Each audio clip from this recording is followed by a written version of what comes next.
Hello and welcome back to another episode of LMScast. My name is Chris Badgett, and in this episode, we're going to be talking about becoming a teacher leader and how to improve as someone who teaches on the internet or helps publish others who teach on the internet through online training and courses and membership sites and that sort of thing.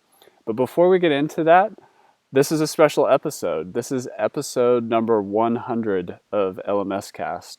So we've come a long way. We've been on the air for almost 2 years now, and I just wanted to celebrate that milestone with you. So thank you if you've been with us since the beginning, or if you're new and just finding out about us. Thank you for being a part of the LMScast and the LifterLMS story if you're using our software for creating online courses. Called LifterLMS. So we did it. We made it to 100 episodes, and we're not stopping. We're going to keep going, and at the end of this episode, I'm going to share some more with you about the future of LMScast and what to expect in the coming months and years. So leadership is a topic that's really important to me. I come from a background in outdoor leadership. I'm actually a published author on leadership. I have a book on Amazon called Outdoor Leadership Secrets. But leadership is one of those things where when you start unpacking it, it can become your life's work. It's something you can never truly perfect, and you can always improve and keep traveling down that road. So this episode is about what kind of teacher leader are you and how can you improve? And I think it's really important to look at this from the perspective of the learner or the student.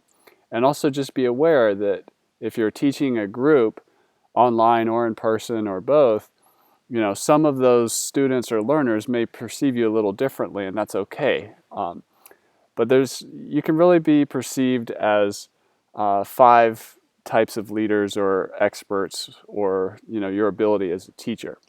The lowest level is what I call positional. This means you're just in the role, you're in the job. So you're perceived as a leader, but it's really only because you're there and you're the teacher. So for example, just the fact of a student coming into a classroom, either in person or online, if you walk in, you are the teacher leader because you're the teacher. That's your position or that's your job. So that's the lowest level. And it's an achievement to get to become a teacher or an instructor or expert or online educator in some way. Doesn't mean it's bad, it's just the lowest kind of starting point. And then after that, you can lead positionally through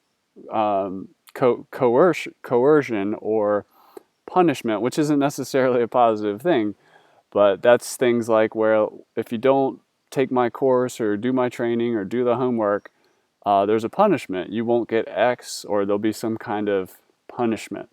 So there's like negative reinforcement that reinforces your ability to lead or your authority. So that's also kind of at the lower level. On top of that, an area I prefer to get into is the reward-based or positive reinforcement.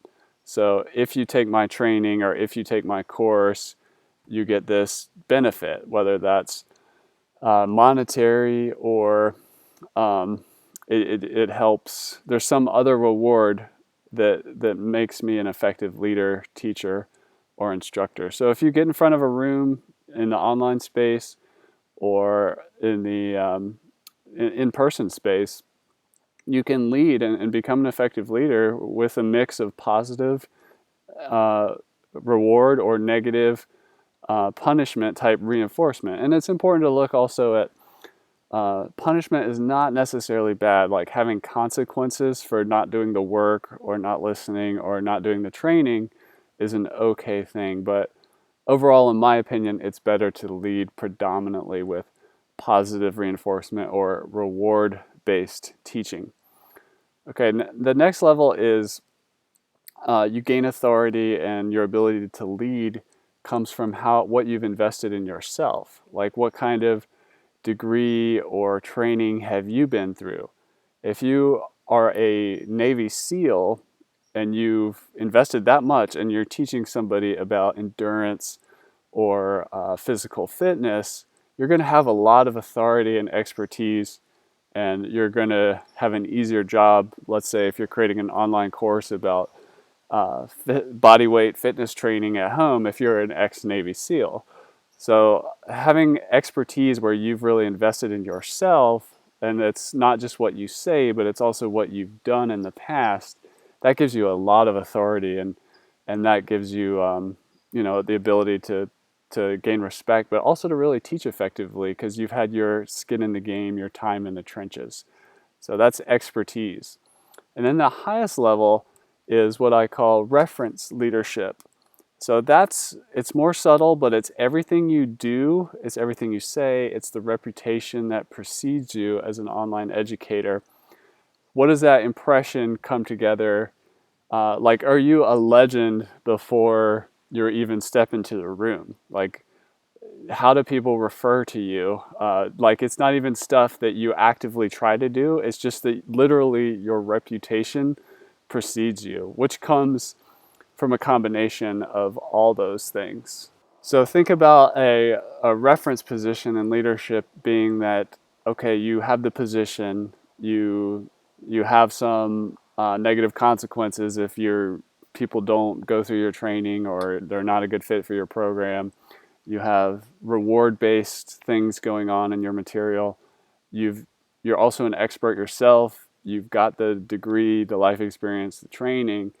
And now when you package that all together into just your identity and who you are, that's the most powerful form of leadership. And to give you a good example of that, let's think of Stephen King. So Stephen King is a fiction writer and author, and if he was to teach an online course about how to craft a story or how to become a professional writer, everything he's done in his career and being a multi-time best-selling author and just living that life of that guy who does the grind, who writes every single day no matter what, he is the epitome of what it means to be a writer. If I was to ask you to think of a successful writer, there's a good chance Stephen King might be the name who pops into your mind. And if he were to teach a course on writing or storytelling, he would come at that with a really strong teacher leadership quality. So I hope you enjoyed this episode on LMScast about teaching and leadership, and to think about where you are at on your journey as a teacher. And I encourage you to try to keep leveling up, keep investing in your own training and personal development and expertise, and to really embody what it is that represents what you teach, because that's the strongest form of teaching and leadership, and allows you to attract the best students and really create that elite level training. So also, just to celebrate again with this being the 100th episode of LMScast, I just wanted to let you know that we're not going away. We're going to keep doing these. I'm going to work hard to start getting more guests on the show so that we can get other experts who are going to have relevant material, and we can jam on topics around that. And looking forward to just serving you in more detail with your needs to continually evolve as an online course creator or membership site owner or learning management system administrator or person. So thank you again for watching this episode of LMScast. If you're feeling it, we'd really appreciate a review on iTunes, or leave a comment if you're watching this on YouTube on the YouTube video. We really appreciate that, and we'll catch you in the next episode.